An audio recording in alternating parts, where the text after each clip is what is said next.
Bangladesh bank বুঝলি, আর এটা হলো যে বাংলাদেশ ব্যাংকের গেট। এটা তো অনেক সিকিউরিটি। মনে কর আমরা সামনে যাবো, আমরা এই পিস উইন্ডে যাবো, ঠিক আছে।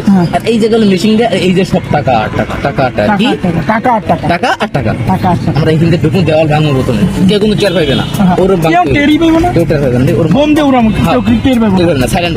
তারপর এইখান থেকে টুকটুক এই যে পর্যন্ত যাবো, এই জায়গায় কিন্তু মেশিন প্রথমে মেশিনটা চালাই দিন, কারণ ওর টাকা নামাই দিল। আর ওই যে টাকা আমরা বড় লোক গরিব থাকি, ঠিক আছে। একটা মেশিন কিন্তু অনেক টাকা, পরে সে কাছে দিতে পারবে না, মানে মেশিন আমরা চুরি করি না, না না ভাই ভালো না, নাম্বার কোড বয়বে আমরা পারি না, কোড আমি পারি।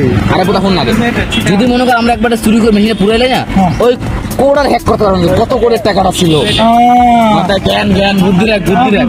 তারপর এই যে টাকাগুলো না, এই টাকাগুলো সব আমরা এখান থেকে বের করলাম, আর এই পুলিশ নেই খারাপ, পুলিশ নেই পুলিশ আর সব এই জায়গায় খাই যাওয়ার সময় ঘুষ দিয়ে যাবো, যাওয়ার সময় মনে কর 1 লাখ করে সবার দিয়ে যাবো। কিসের ভাই, আমরা বড় লোক দান করলাম, পরে দেখো ব্যাংক দেখা দিয়ে গেছে, পরের হিসাব। মনে কর আমরা এখানে সোজা সুইজারল্যান্ড চলে যাবো, সুইজারল্যান্ড না ভাই, এখানে সোজা যাবো এয়ারপোর্ট দিয়ে সুইজারল্যান্ড যাবো, এয়ারপোর্ট লম্বা হয়, যাই হোক সুইজারল্যান্ড যাবো, ওখানে যেটা বিমান খরিদ করবো।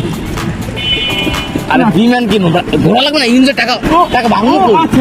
মনে কর তোর 50,000 আর 50,000 বাকি টাকা, হ্যাঁ সমান ভাগ, কিন্তু হবে না আগে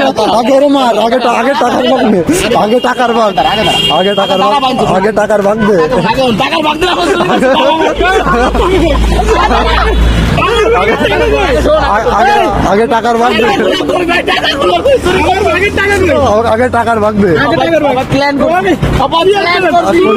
আমার 50,000 আর 50,000 বাকিটা দিল,